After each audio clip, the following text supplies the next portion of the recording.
Welcome to the Redbeard Embodiment Podcast. I am your host, Alex Green, and I'm on a mission to bring the power of embodiment to people all around the world. In this podcast, we explore how embodiment practices, trauma healing, and knowledge about the human nervous system can help us find our ground, discover new sources of meaning, and create connection in an ever-changing world.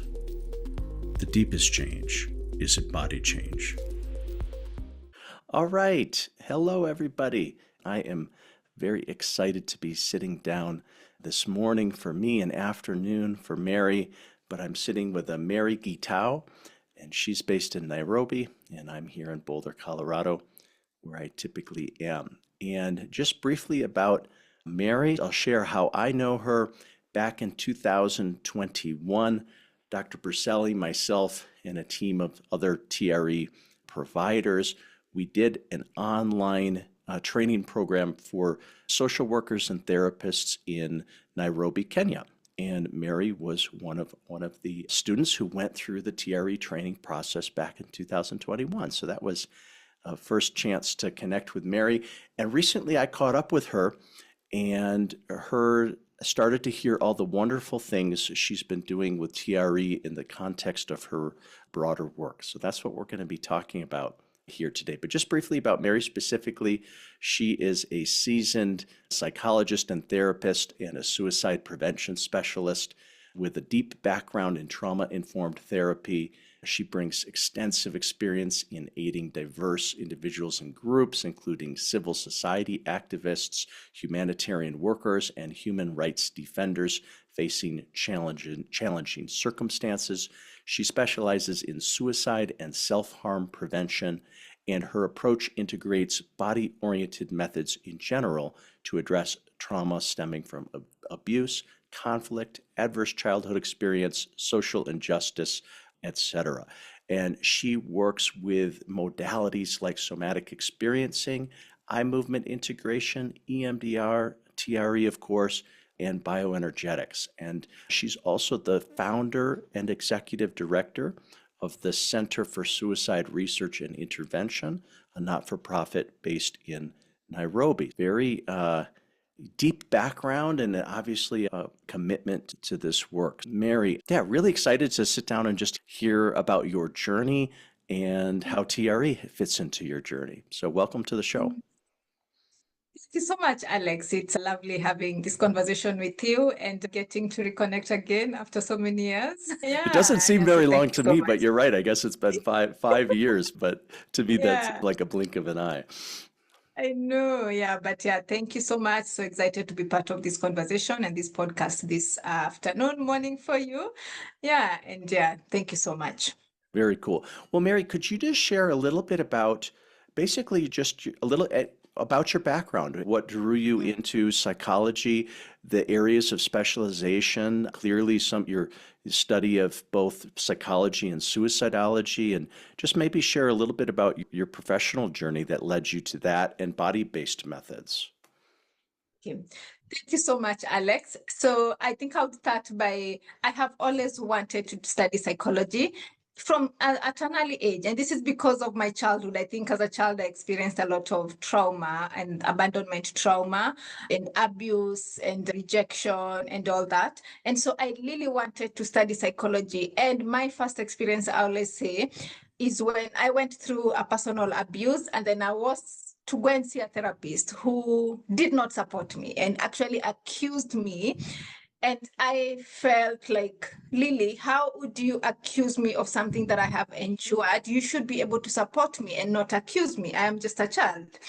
And for me, that was like, when I grew up, I want to study psychology and be able to support other children who people do not want to listen to. Like, just support them where they are, hear where they're coming from, and hear the abuse that they're experiencing. And so, of course, grew up, went to college. However, my first degree was in human resource management. So that was my first interaction with people. So I did human resource management and started working in a HR organization, in a HR department, in an airline company. Okay. And in that organization, I lost someone to suicide. I lost a flight attendant to suicide. And that it's when it hit me and I was like, wait, I actually need to go back to what I had always desired to do, you know?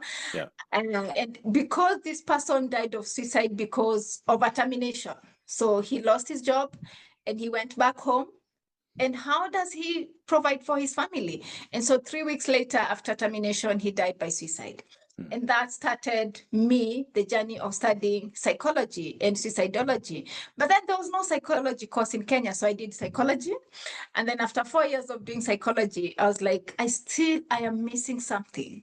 How do I get to support people who are struggling in suicide? How do I get to do assessment? How do I manage this?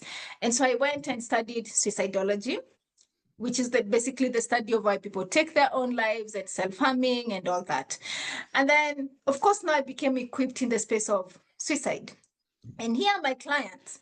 But when my clients present themselves, there's a lot of emotional trauma. There's a lot of attachment trauma. There's a lot of rejection. And people would come and present ailment and pain in their body. And I kept realizing and noticing that even as we continue engaging in this, it's like they're getting re-traumatized. The more they keep talking, the more it becomes intense for them. I was like, okay, what's happening in this space? How else can I continue supporting these people? And so that took me to starting to think about, what if there's more to just cognitive? What if there's just more than us speaking? What if there's more than just psychology? And of course, interaction with the internet, because we, of course, being in Kenya and in Nairobi, we have the privilege of good internet. So I started researching, and one thing led to another, and I got to do bioenergetics. And then after bioenergetics, TRE. Now, the interesting bit is me working with TRE, and especially out of Kenya, in Somaliland and in Somalia and South Sudan. I see.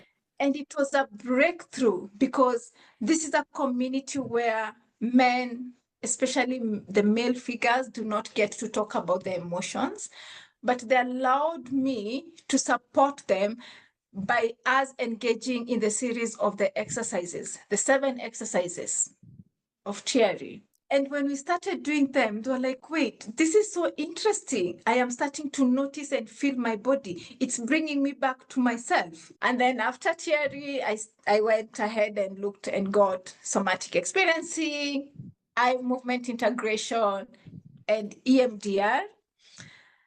And for me, it is the weight of injustice that people face. It is the systemic issues that generation after generation encounter. It is the trauma that we carry each and every single day, and many people do not notice. So my desire is to continue supporting people for them to be able to release what they're holding so much in their body without even engaging, without even talking. But that's my background and why I am here, Alex. Wow, Mary, thank you. Thank you for that big picture.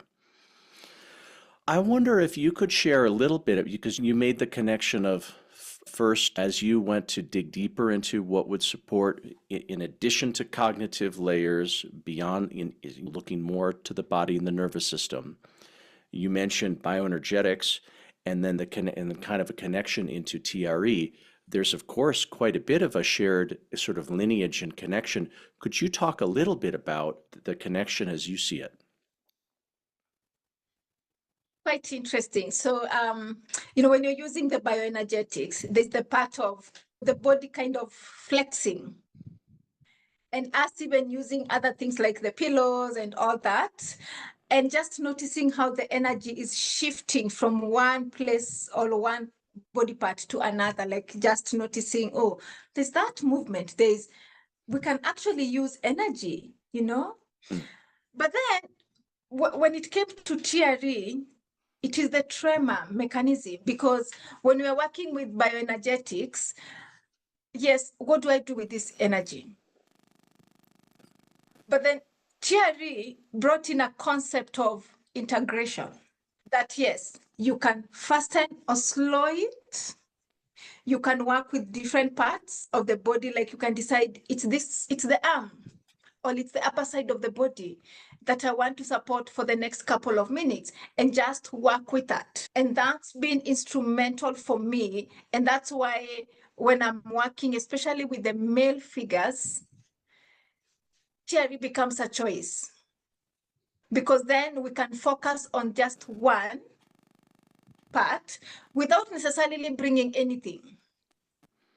You mean like necessarily bringing like a topic, do you mean not necessarily bringing a conversation? Is that what you mean? A conversation, or even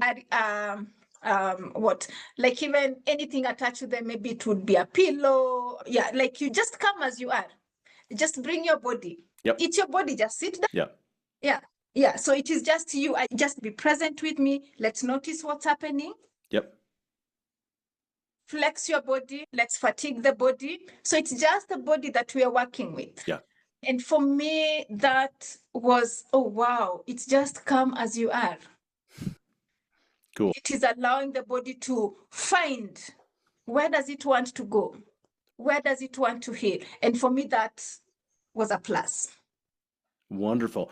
I wonder if you could share a little bit about, if we go back to 2021 when we did our training, and of course, we emphasized personal practice as a foundation before starting to facilitate others. Whenever we teach TRE, it's always about first making sure somebody develops a relationship to their own tremoring and then extending from there. What do you remember about how, in some ways you had already done a lot of other work, bioenergetics and other things, but I'm curious, was TRE meaningful for you personally before you began to work with it professionally? What was your personal experience like? One of the things I remember on this particular evening when we were doing TRE is I being in the room and being on the floor, and a memory of abuse came and I got nauseated. And I was in shock. I was like, wait, what the hell is this? What is this? And it really, and a part of me got so annoyed. A part of me got so triggered. And I remember, because we were in class with you, Alex, just telling you what was happening. And then I think there was this encouragement from you, just stay there, Mary, just notice, don't be in a rush, don't be in a rush. Just stay with that. Take moments of break. What kind of support do you want? Do you want to cover yourself? And of course, even during the training, there was always the invitation to come with maybe a pillow or like a cloth to cover yourself. We call them shuka here. And then you just told me, Mary, just what do you need to be safe? What do you need to feel secure? What do you need that would make you comfortable? Just sit with that. Notice. What's that bringing? When you say that you're feeling nauseated, what's that emotion? What is it doing to your body? And just noticing as we kept going and as you kept talking to me, I noticed that my lower part of the body was kind of loosening up. Okay. And I started to feel flexible. And for a long time that I never even realized, I was stuck in that space. Like my body here, the pelvis area was really stuck. And on that evening, what I remember so much is how my body loosened up. And it is how I remembered the abuse I experienced very, very visually. And even after the session we had, I went back and processed it with my therapist. Yeah. But it stuck me that, wait, my body can actually just go back and pick what needs to be processed, even without me saying anything. We were just in a session doing exercises. I was on the ground lying. You didn't mention anything. No one mentioned anything. But for me, that became a thing. And it's always something that we keep joking, even with other therapists, and saying, when you get a heavy session, whatever session you're having, I always have 15 minutes in between session to go to my wall along the floor and just lie down and let it go. Yep, me too. And that's been beautiful. So for me, it is how I got that healing. I got that breakthrough when I was doing TRE at that particular moment. So for me, and that's why I hold TRE so dearly, because that was my breakthrough. And that helped me process the pain that I held that I never knew that I was actually holding. Oh, thank you for sharing that, Mary. Appreciate that personal story. So it sounded like that was a breakthrough. What about your ongoing practice? Sounds like you use it for Yes. maintenance. Has it been valuable for you after that breakthrough? Has it continued to be valuable just as a personal practice for you? It has. I have a daughter who is 8 years now, and when we were training us, she was 3 years, yeah, 3 years. And she would always hang around here. And one of the things she reminds me, Mommy, have you done your TRE today? Because I kept telling her how TRE helps. Mommy, if you feel your body is stuck, you just need to do TRE. We just need to do these exercises. And I would say, I don't miss doing TRE any single day unless I'm on commute. Yeah. I'll always get like a 15 minutes to just be on the wall, lie down, and just because it's something that you can do even when you're not, when you're doing other things. Like you can just sit on the wall when it gets so hard. And one of the things, like I even tell people when I'm in a board meeting and you're in a meeting, I'll just excuse myself from my seat to go to the wall and just allow myself to shake it off, Perfect. And it's really been good. So I can say my own self as Mary have grown, have healed. And it's a continuing journey of healing through TRE exercises. And now that I am in this space, and that's why I would desire to even have more people trained in my community, because I have seen what it can do to myself. And so why I'm passionate is this can be used to so many people in different settings. Yeah. With whoever, whether someone is expectant, someone has had a recent injury or surgery, it can be done by whoever, because then we can be able to tailor make how we're doing it. I remember how you taught us on how we can do it on the seat, how we can do it on the floor, how we can do it on the bed. It's very flexible. It's very flexible in many ways. It's very flexible, yes. Yeah. And when I'm going to bed and I can't sleep, I just lie down and allow myself to do something. That's cool. That's very cool. Yeah, maybe you could share about after you were trained and then you began to apply it professionally, and you have a private practice in addition to your administrative responsibilities and fundraising responsibilities for the not-for-profit organization, but you've maintained a consistent private practice. You mentioned working with the Somali and Sudanese men. I don't know if they're coming to Nairobi or if there's travel involved for you, but tell us a little bit about just as you began to apply TRE, did you use it with everybody or certain kinds of people? Give us a little bit of a story of how you put it to use. Yeah. Thank you so much, Alex. So when of course, after the training, then you're thinking, okay, so how do we make this valuable? This is the benefits I've gotten from it. So how can I use it? I would say my first experience with TRE professionally and clinically was with the Somali community in a group setting, not even in my office, but in a group setting.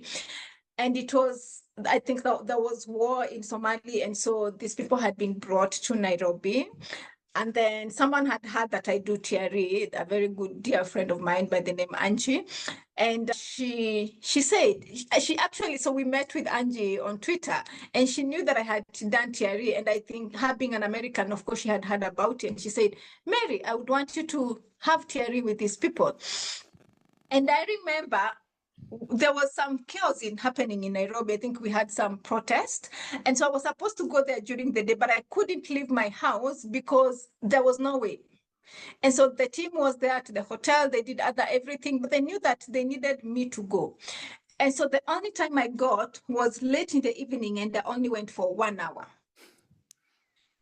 And when I even got there, it was actually just the end of the day, but then they said, okay, fine, we still want to do TRE. We've heard a lot about it. Okay, so they came, and I think there were around 18 people. And we went into this room, and then so I took them through the instruction, the disclaimers, and then we had the mats, and we did the 6 exercises. And then I told them, now we will do the 7th exercise, which involves lying on the ground. And I told them about the fatigue. And so they had started noticing the different kind of fatigues and the shaking mechanism when we were doing the different exercises, exercise number 5 and 6. And so when we went to the ground, I remember one particular man. And so he, of course, just supporting him. And then he invited me and he said, Mary, come. And then he was really shaking. And then he asked me, what do I do? And I told him, just allow it. Allow it. I'm here. I'm watching you. I'm supporting you. I will not move. And so I was there. And I just put my hand on his shoulder. And then he says, it feels so heavy. My shoulders are in pain. They feel so heavy. It's like there's a rock.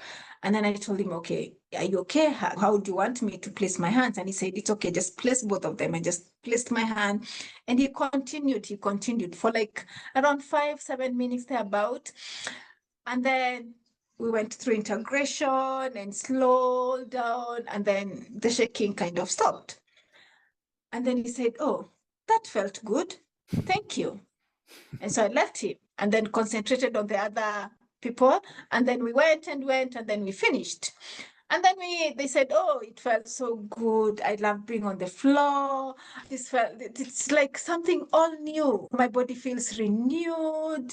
What did you say this is called? I said, TRE. Can we get a manual? Are there steps? Can you give us the written steps so that we can go and do them? I was like, yeah, sure. Tomorrow when I come, I'll give you something that is very light that you can be able to follow through and just get to do it. Okay. So they thanked me and we left and I came back home. Then the following day, I went in the morning. And when I got there, America, you know what? I hadn't slept for 3 weeks. I was feeling so heavy here. But when we did those exercises, there's something that happened. Last night I slept. I slept like a teenager. It was so awesome. Loved that sleep. Again, can we do that again? And he said, yeah, sure. And then we talked about, okay, so what happened? And then he said, okay, when I went to the room, of course, I could feel maybe some tiredness. I could feel I wasn't so sure what was happening. I was feeling like my body's working and my body's engaged, but it was a sweet kind of a feeling. It was pleasurable. It was nice. I was like, okay, that's interesting to hear. Okay. Yeah. So do you want us to do more? I said, yeah, sure. We're going to do more. And of course we did more. But then he said, and others actually, so that was one particular that said that we really engage in a conversation and we still keep tabs even to date. But even the others felt, yes, as they went to their rooms that evening, their body were working in a way that they've never experienced. There was a sweet feeling, there was some movement in the body that they've never experienced in their lives. And they're like, why was our bodies moving? It's like there was integration, and because of what we did, was it harsh? No, it wasn't harsh. It was good. Okay, just allow it. When it comes, allow it, take your time. And yeah, so that was the first encounter with this person. And then after that, I started now visiting them in Somali, still working with the same group. So now I visited them in Somali, and we continued working in Somali. And I would in say Somali that, or Sudan or both? Somalia and Sudan. Yeah, so these are particular, So it's both in Somalia and in Sudan, actually even Somaliland. These are people who embrace the theory and the fact that they don't have to talk about this is what happened. They told me what we want is I want to feel safe. Yep. If this brings safety, this is what I want to do. And it actually brings safety. And you see that movement I was talking about, even that movement as it came, it's like it was releasing something from my body. That's what they kept telling me. That movement came with release. And then, of course, now we talked about the tiger and animals in the park and why movement is very important. Yeah, but it's movement with intentionality. Right. And so the question and what they came, okay, so how do we stop it? How do we stop it? And so now we started learning about how do we stop? When do we know when it is too much? When do we know that I should continue or I should not continue? When do I allow someone else to come be next to me? When can't I do it on my own? Yeah, these are the steps. But I want you to know that there's a time that you can't do it on your own because I want to be sure that you're safe. And yeah, so it's been, so when someone is, I have those people who actually do them, but they feel like, oh, today I want to do it, but I don't feel safe. So they will contact me. Yeah. Yeah.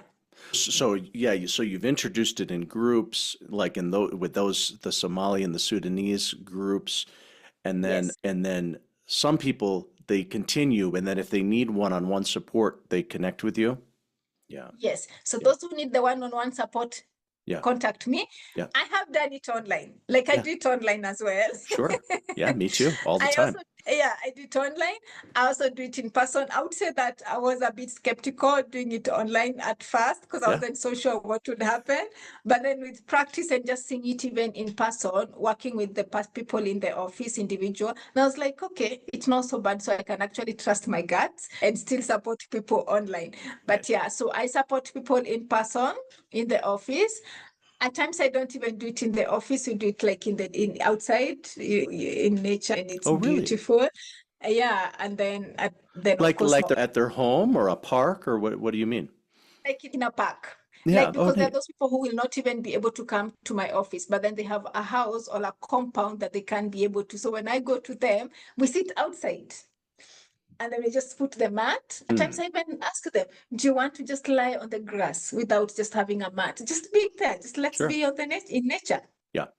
And it's been awesome. It's been awesome. It's really been awesome, I would say. Yeah. So I've done a lot of one-on-ones. I have done a lot of one-on-one in person, one-on-one virtually.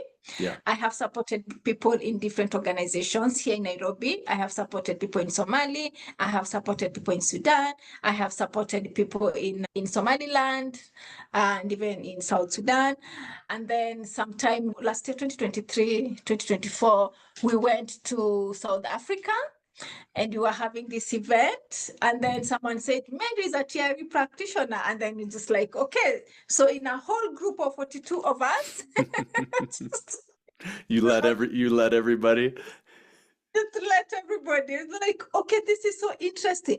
And so they even started asking me, can you get a practitioner in South Africa? And so I actually started referring Right. them to practitioners now in South Africa Right. that I know There's that many. have done TRE. There are many. Yeah. Yeah, Yeah. but it started in a room just like that. And people are like, oh, it's like playing a game. Yes. Yeah. I love Yeah. that. Oh, I love that. For you regular listeners to the podcast, you know that about half of these episodes focus on TRE, tension and trauma releasing exercises. And I wanted to make sure that you know about the Redbeard TRE certification program, our educational platform to certify others. And we have both an online version of that I teach, as well as an in-person version of the training that my colleague Ellen McKenzie teaches in Madison, Wisconsin. My next online certification training is beginning August 3rd and 4th, 2024. That's the first of 3 modules. And the way the certification program works is it's about a 10 to 12 month program divided into 3 phases of learning, each with a weekend connected to it, and then some one-on-one work with me and people on my team to support your learning journey. TRE has been a life-changing modality for myself.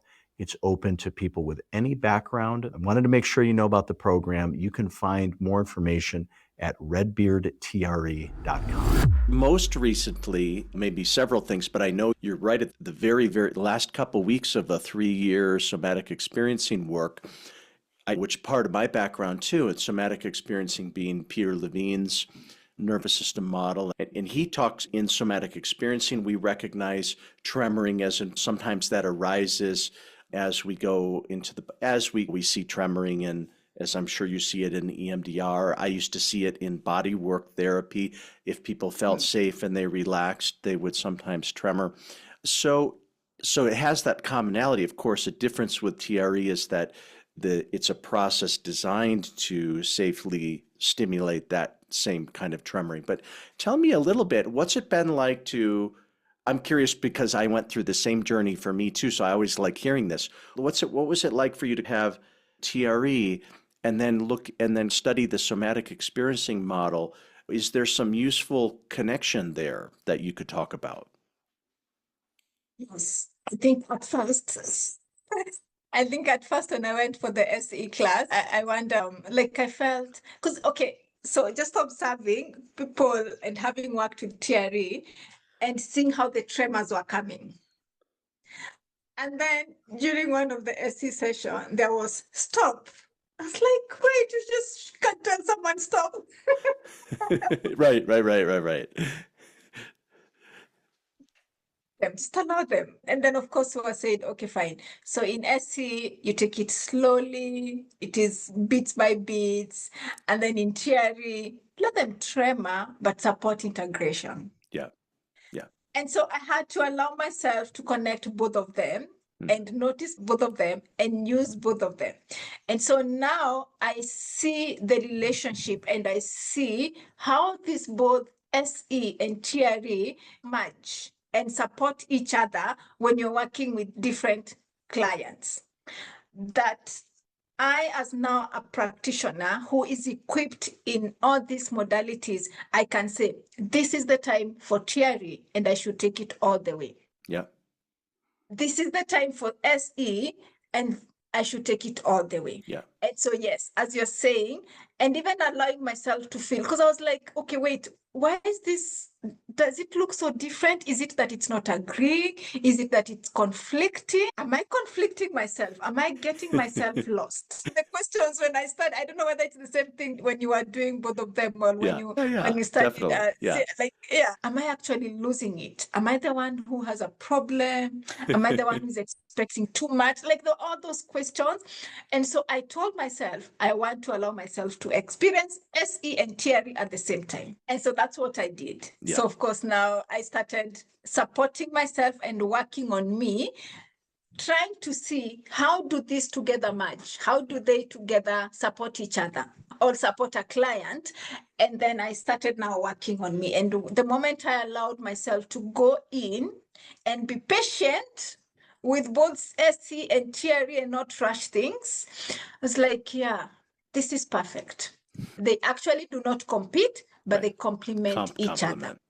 Yeah, Yes. maybe can I share a little bit? Because I had to figure that out for myself as well. And I definitely came to the conclusion that they are not competing. There's very complementary in my view. For me, in my one-on-one private clients, very often I'll tell the people at the beginning, there's several models that I'd like to work with you. Most likely, and we may begin here, we may begin here, but very often I might say begin as I get to know the person, get to know their nervous system. I might begin with somatic experiencing for a period, and because there's some learning there's a lot of conversation. The person's sitting up. We can talk about the nervous system. We can talk about safety. The person can learn a little bit about polyvagal theory, even while we're doing our somatic experiencing work. And then at some point, then we may transition into tremoring. Other times it's the opposite, where somebody really knows that they want to get right to the discharge and the tremoring. And so we support that through TRE for a period of time. But then I may say, let's take the next few sessions. Let's just look at things from another perspective. Maybe you'll tremor, but maybe not. But we can explore a little bit from the level of sensation, and so to me, now I have clients where they know, let's stay in the chair today. Let's start there, and then maybe we'll go down to the floor. So I see now a lot of going back and forth, and it's very flexible in my mind. Yeah. It is. Unless now I have those ones, but then I have those people come, I just want TRE. Yeah, of course. Then now you allow that to happen. But yes, I truly agree with you. Even allowing ourselves to experience that has been awesome. And I think it's a privilege that we can be able to dance with these modalities. Yeah. And see what they're doing to the nervous system of us, our own nervous system, and the client's nervous system. Yeah, wonderful. Yeah. Let's see if there's anything we feel like we didn't cover about any part of TRE that you want to say a little bit more about, or what you're excited about or learning about, anything else you'd like to share. Contextualization of TRE. Okay. And how we can, because of course, of course, we know where Berceli started with TRE, but then we know that most of the teachers and the trainers are also coming from the West. So that means if we are not careful as practitioners, we can lose it. And so for me, my journey has been also learning, how do I notice how my clients here in Kenya are coming in, and how would I be able to support them using this modality and not make them question what I am working, what I'm doing. Because you see, for example, I'll say, like when you think about, we are an African culture, and when people, there's what we call exorcism. I don't know whether you've heard about that. Yeah, And we the have demon the, possession. yep, sure. Yep, I have the concept. Yep.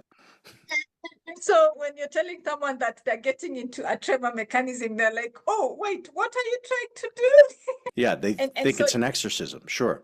Yeah. exactly. And so Yeah. it is allowing, it's when the client comes, it's explaining to them what this is going to do to their body. That it's not just shaking, but it's there's safety. And I don't rush into it until I am sure that this client feels safe, that they feel secure with me in their body and in the environment they're in. And even talk about the concept and even explain where the concept came from. And take them home, take them home to their villages, to their farms, for them to even start noticing with what happens even with the farm animals. Yeah, just notice when you think about this kind of an animal, do you notice when it gets into this shaking and all that, and what happens after that? Yeah. And they're like, yeah, okay, so that's now what we are trying to do, but now in a very safe and supported way. So that's how I have thought about it, and really knowing my people and knowing the people that I'm working with. So what I do here in Kenya, when I go to Somalia, I also learn the culture, that this is how I'm going to support these people. And one of the things, I don't know what Thierry has in mind, it's how in future can we be able to even translate this to for example, the Swahili language, which is also used so much in East Africa, so that we can be able to, for people like Somalis speak a lot of Swahili, the Rwandese, so basically the Eastern Africa, there's a lot of Swahili, so that some of these words, some of these hard words like tremor, how can I explain tremor in Swahili without it being seen like exorcism, something like that. Yes, but it's really, for me, learning different cultures and knowing what to do when has really been helpful. When I go to Somali, for example, I have to always carry with me like blankets, so that I am sure that the ladies I'm working with them, and even the men, that I have something that can always be comfortable with them. That even as I go on the ground, even me, myself, yes, I'm doing it, but I'm also covered, because that's their culture. So it is learning the culture and knowing, what do I use here and not here? And that's, for me, has been a plus. What do I use in the office, even with senior male, younger children, teenagers, what would work? And it's been, oh, wow. Yeah, so that I would say has also been, it's a learning journey for me in TRE, and the flexibility that comes with it, that I can even come and tell someone, yes, I can still support you, even if you're expectant, using TRE. And this is how we do it. You don't have to lie on the ground. Just sit on your seat. You don't have to lie on the ground. We can use the chair. All the exercises, we can do them on the chair. So for me, it is just that learning, contextualizing it, learning the people I'm working with, learning the nervous system as someone presents themselves in with me, and supporting that in that particular moment, the here, the now. I love that. I think just definitely a major goal of Dr. Berceli, and just TRE in general, is he with his background as a clinical psychotherapist, he could have chosen to only teach TRE in psychotherapy settings, but he did not choose that. He said, no, psychotherapy is great, but this doesn't have to, this is more flexible than that. This is more human than that. This can transcend Western culture, this is more adaptable than that. And so that to me, what you're speaking to around how do you take it into each place, find the right words in that culture, that to me really is the heart of TRE is how do we know we want to get to a safe expression of neurogenic tremoring, but how exactly we get there, how we contextualize that, how it fits in that culture and that community is there's a lot of differences and nuances. And so that, I really think that is my understanding of Dr. Berceli's dream is that it has its way of finding its way into all corners of cultures and things like that. Yeah. So the downside of what I have learned, however, Alex, is of course we know we have a lot of TRE videos online. And I have seen people who have misused. Yep, me too. Yep. And particularly, like someone comes and they have misused that they're so insecure. They're doing so badly. Yeah. And it is that process of supporting them to bring them back to themselves. There was one particular one who was doing so badly, and I told them, okay, fine. I am happy to support you, but this is going to take a while. And he said, no, I want to heal now. It's like, you went there over a period of time. That's created the problem in the first place. Yeah. Exactly. Right. So now we'll also have to allow ourselves to journey together to get out of that space that you got yourself into. Yep. Yeah. So I don't know what has been your experience. I know you've said you've experienced, but tell me how.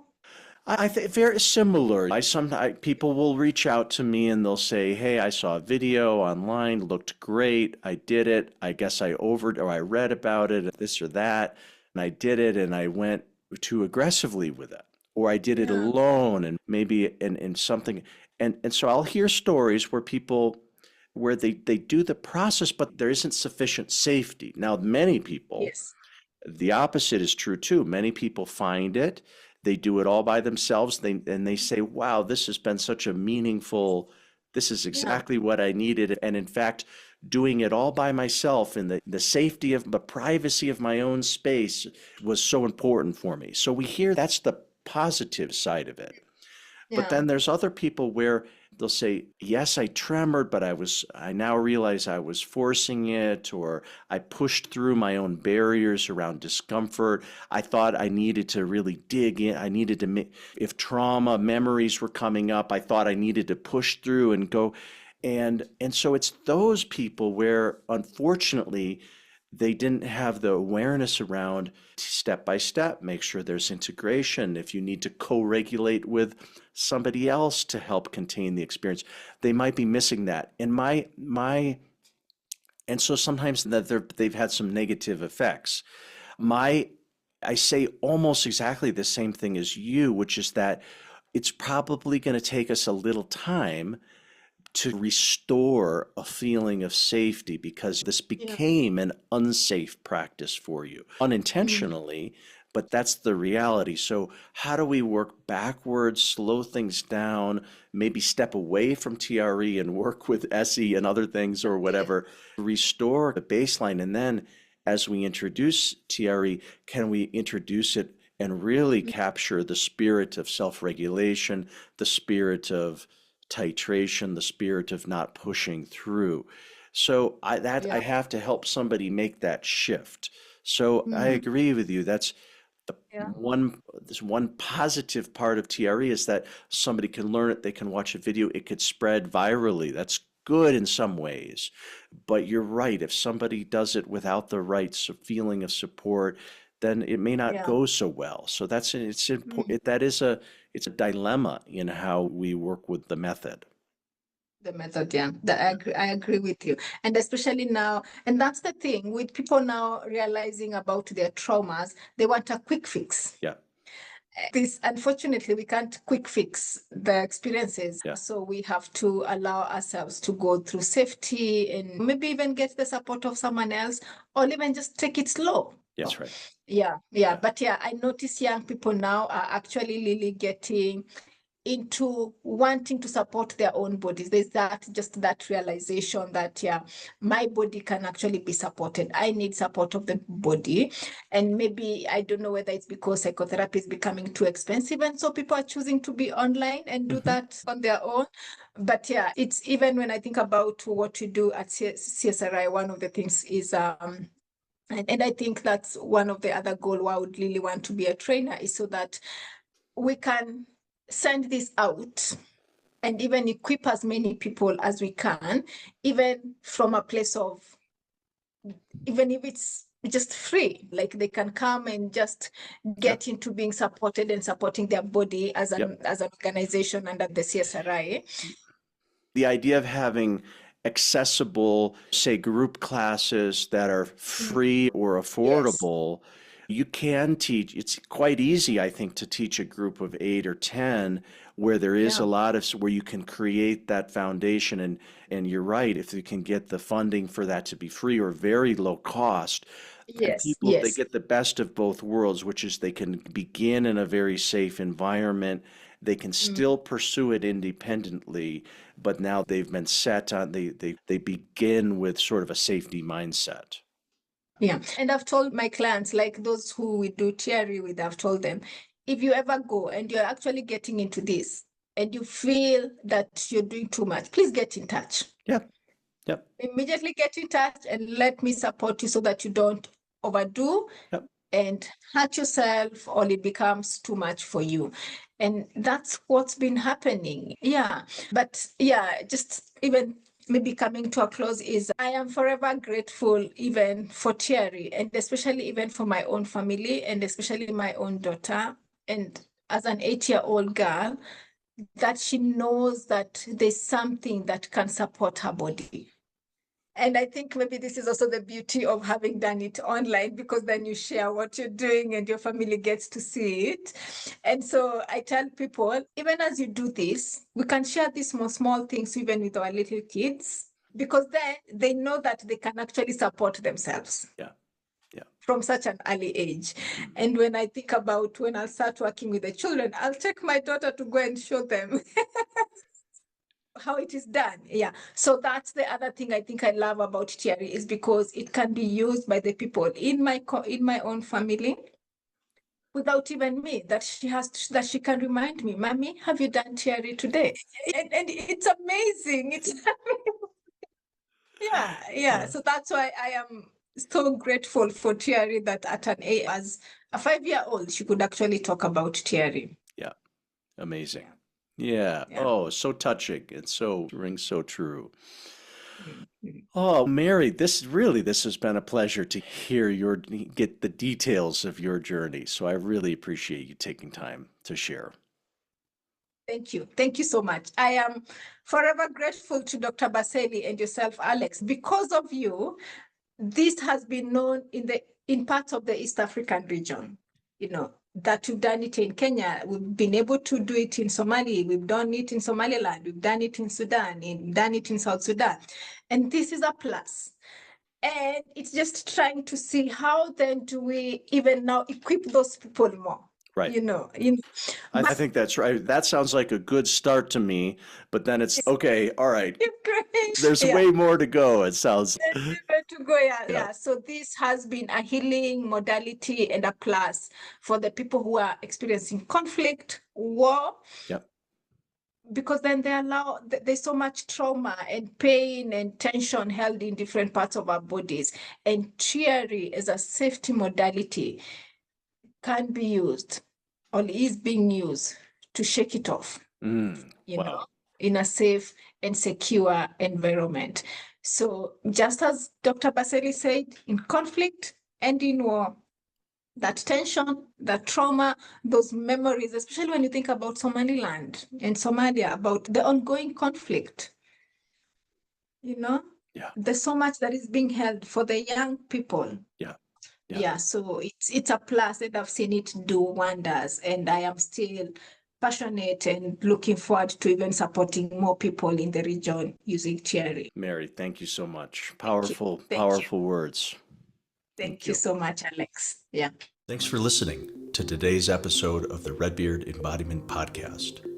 To learn more, visit us at redbeardsomatictherapy.com or send me an email at alex@redbeardsomatictherapy.com. If today's conversation resonated with you, help spread the word by subscribing and sharing with others. Hope to see you next time.